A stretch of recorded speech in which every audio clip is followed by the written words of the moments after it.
Imagine a world where people actually listen to you. Wouldn't that be awesome? You're speaking, you say something, and people actually listen. How would you feel if that's what was happening in your life? So today's topic is they don't listen. And my hope is that by the end of this video, you will have acquired 3 new ways of speaking that will help you speak with people in a way that they listen better to what you're saying. So let's become more awesome on the inside.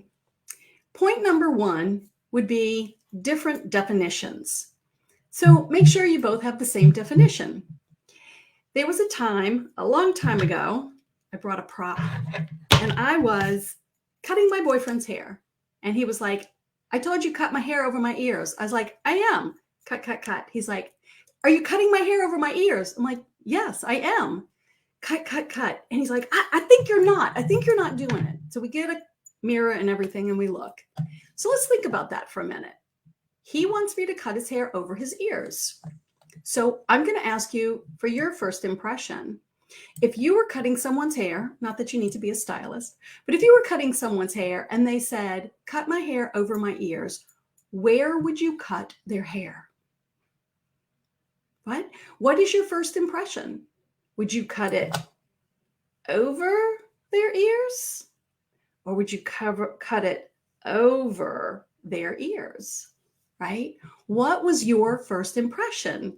So if you're watching this, let me know in the comments, even if you're watching the replay, which you can put hashtag replay, of course, and let me know if you would have cut it above or covering, because the word was over, but it has 2 definitions. So now I know some of you are probably thinking both, so you can type in both if you want to, right? But this lesson from, wow, I don't know, it's 23 and I'm triple that almost now, and not quite, but that stuck with me for all these years, that sometimes people have a different meaning. You're using the exact same word, but people aren't hearing you the way you want them to hear you because they think their definition is the right one. You think yours is the right one. Not that anybody has to be right or wrong, but we each think the other one knows what we're talking about. So if somebody's not listening to you, or you're saying something and they keep doing something else, maybe you could say, wow, what is your definition of that word, phrase, concept, idea, whatever, so that you guys can get on the same page. So there's something like, I don't know, be sure that you're on the same page about whatever the concept is so that you're both speaking the same language, right? So you'll know where to go above for over or covering. So that's the first one. The second one would be appropriate word use. Now, I mean that appropriate to the brain. So the brain receives information in particular ways. So the words we say to one another, toward one another, can have an impact on how well the words are received by that other person's brain. Let me give you 2 examples. Oftentimes, other people will say things like, don't forget blank, the bread. Don't forget to pick me up. Don't forget your appointment, whatever it is. For today, I'm just going to use don't forget the bread, just as something easy. And more than likely, the person's going to forget the bread because the brain really only hears the word forget. And it does. It just shuts down and forgets. So find words or phrases that have essentially the same meanings. For example, if you say, don't forget the bread, more than likely it's going to be forgotten because it's not that the other person isn't listening to you. It's that their brain works in such a way that the message that's being received has something to do with the don't and the forget. So think about if somebody goes, don't, you're like, you want to step back. Like, don't what? Don't. And then they go, forget. And you go, oh, forget. Got it. Done. So that's me spelling it out, but the brain works in nanoseconds. So it would have like, don't, what, forget, yes. So it completely forgets and it's gone. But if we can use a different word, for example, remember to pick up the bread. The brain's participating in an active energy and it likes that. It wants to engage in an active way. So even though you may say, don't forget in a well-meaning, I'm trying to help you remember or remind you or whatever, the brain is challenged because it goes into a shut it off mode. Not a technical term, but it goes into a shut it off mode. It just doesn't want to hear that. It doesn't respond to that, I should say. So a better word instead of don't forget is remember. There's tons of these. I'm going to do one more example. Another example, and this also is a little how the brain registers certain things. This one's going to take a little longer for me to go through. So this example is, hi, if you're here, go ahead and let me know where you're from. I'm looking over at the comments over here. So let me see who you are, where you're from. That would be really great. I can only see an eyeball with a number, so it makes it tough. Anyway, point number 2 under appropriate word use for the brain is the words I'm sorry. And this phrase is so overused by so many people that it's kind of lost its meaning. So saying I'm sorry should be used when you actually mean to apologize for something. So maybe you draw blood, you break a bone, you accidentally set somebody's house on fire, because it's not frivolous. It's not small or insignificant. It's true, genuine apology. So if somebody's not listening to you and you're saying over, I'm sorry this, I'm sorry that, I'm sorry this, it could very well be because they're hearing an energy coming from a lesser place. When we say, I'm sorry, I'm sorry, I'm sorry, too many times, and for the frivolous things like, oh, I dropped my pen, I'm sorry. And it's like, why are we sorry that we dropped our pen? Or, oh, you're almost out of a charge on your phone, I'm sorry. Why are we sorry that they are having this issue? So if we're using I'm sorry at the wrong time, the brain's not going to be picking it up because it doesn't make sense to the brain. It just doesn't make sense when we apologize. I'm sorry. It doesn't make sense when we apologize at the wrong times. So take, for example, excuses. People use excuses all the time, but excuses actually are only good for the person making the excuse. And saying I'm sorry at the wrong times is actually only good for the person who's saying the I'm sorry. It makes them feel better. We'll go over that in just a few minutes. In Spanish, there's 2 ways to say I'm sorry. In English, there's like a ton of them. You can Google that, like I apologize for, or I should have taken responsibility for. But I see those as genuine I'm sorries. But in Spanish, like I said, there's 2. There's con permiso, which in English or in more of a technical translation means with permission. So it's kind of like saying, would you mind? So if, say, somebody's leaning against a locker and I need to get into the locker, I might go con permiso, or, do you mind if I get there because I've got business there and you don't. You would never say that, but it's implied. And so it's kind of not really, I'm sorry, could you move? But just, hey, I need to get there. Would you mind? The other phrase in Spanish is lo siento, which means more of the I'm sorry. So it's the genuine I'm sorry, right? Okay. So if you are, say, a little late for lunch, you can switch things up a little bit. Like maybe there was actually an accident on the road. Of course, with cell phones, we can text and stuff like that. But if for some reason you couldn't and you get there, instead of going, oh, I'm sorry, I'm late. They had this thing, and then that higher level of energy, it's almost, people aren't sure why that's there. If you said something like, hey, thanks for waiting, boop, all the energy is gone. There's not all that heightened level of anxiety. And people can really hear, thanks for waiting. Yeah, cool, that's fine. Let's go, let's eat. Somebody else with the, I'm sorry, I'm late. It begins, the other person could be taken aback because they're not really sure what's happening. So let's dig a little bit deeper and see if you can also apply these concepts to maybe saying I'm sorry at what I'll call a wrong time or a not great time, okay? So what do you think other people are thinking or feeling when you're saying the words, I'm sorry? Like, have you ever thought about how your words hit them? So if you say, oh, I'm sorry, and they don't respond, you might think they're not listening, They don't listen. Maybe they don't know how to respond to something that may be spoken in, I don't want, it's not inappropriate, but it's just not the best time to say, I'm sorry. Something better would be, thank you for waiting. Thank you for understanding. Thank you for being patient, rather than, I'm sorry, I'm sorry, I'm sorry. So, and there's other words to use besides thank you. So you just have to see, what is the situation? What can you use instead of I'm sorry when it's not a genuine apology? All right, let's see what else we have. So how to be present, or how do you present yourself, right? So when you're speaking, do you come from a place of feeling confident, or do you come from a place of, say, feeling less than?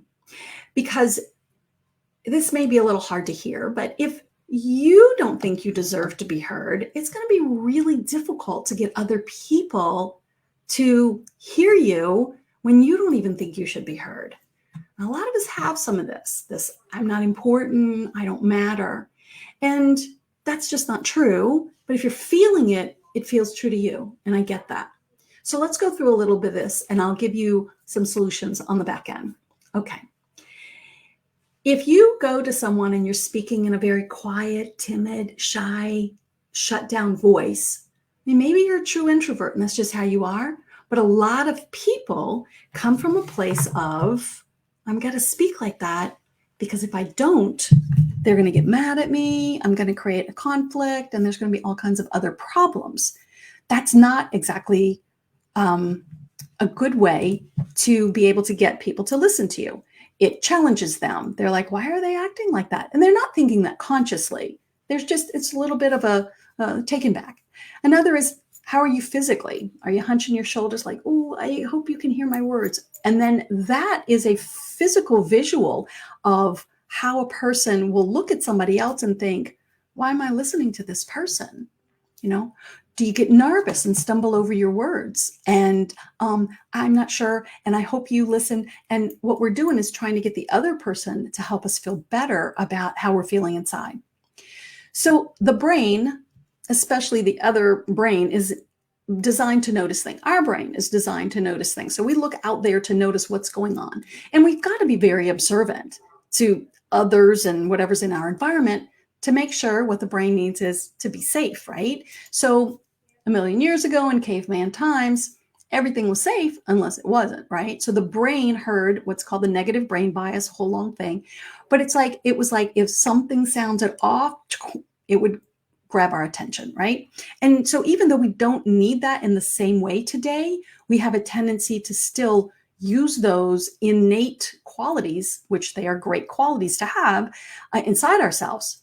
So if we show up in a I don't matter or I'm not important energy, you may again and again and again actually feel that feeling.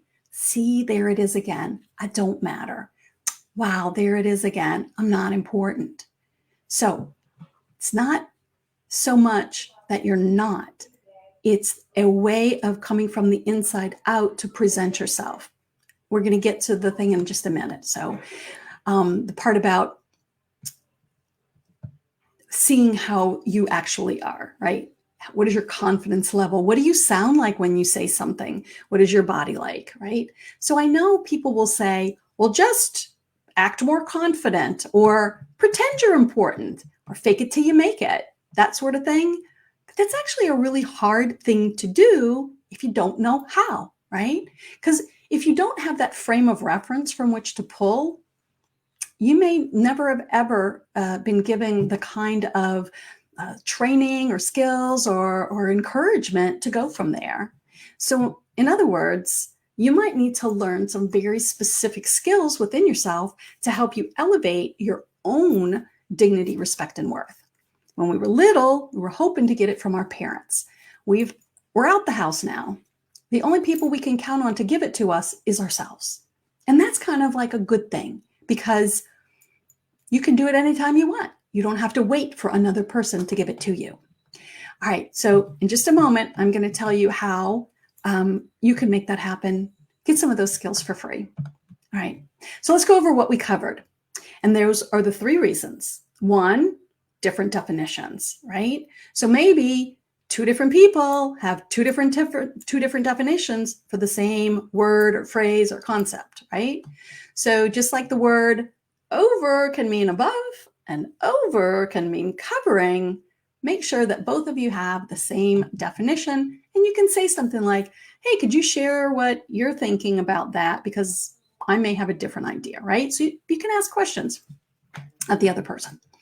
Number 2 is appropriate word use for the brain. So again, the brain prefers that active participation of having word like remember to get the bread versus don't forget to get the bread, because it's going to shut down.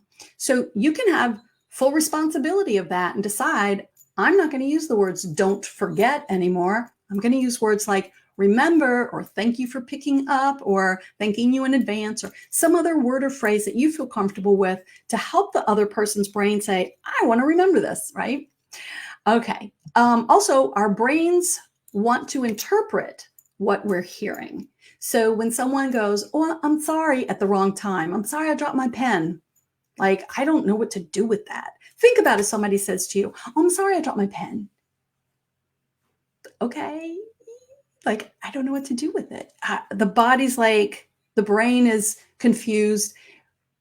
How do I process that? Like, okay, like there's nothing else to say. So when we can change that around and start saying things like, oops, drop my pen, we don't need to apologize for it, right? So we want to pay attention to how often we might say the words, I'm sorry, at times when it's more the low key, I don't want to call it frivolous, but the not necessary times. It's not this genuine apology where you're going to change your whole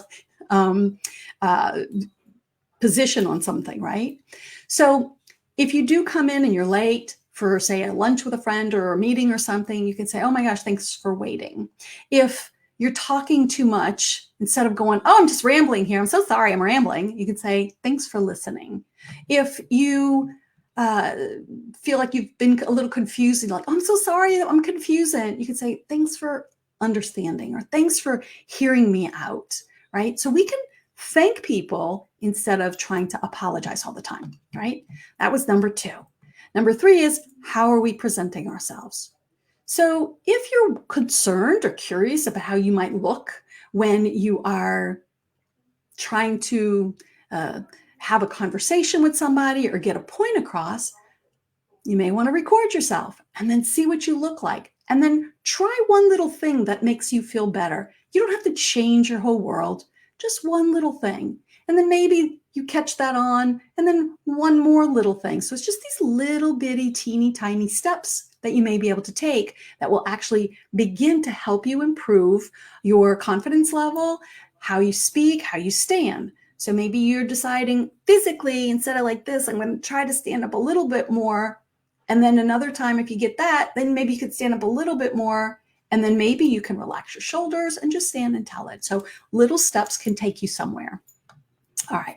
Now, let's get back to what I told you, where I told you could learn more about how to get people to listen to you better for free. So if you've been struggling from any of these types of situations, you might benefit from my free resource center called the Self-Study Area. There's articles and downloads and ebooks, videos, quizzes, and all sorts of things. And not just on this subject, but on a whole variety of topics. And it will help you elevate your own dignity, respect, and worth in your time. What feels right for you? So just, if you want, type in DebbiePearson.com and click the light purple button. You'll see it. It says start here for free, and that will take you to the self-study area. You put your email in, and it will take you in. Okay? All right. See you next week. I'm Deb Pearson, helping you become more awesome on the inside.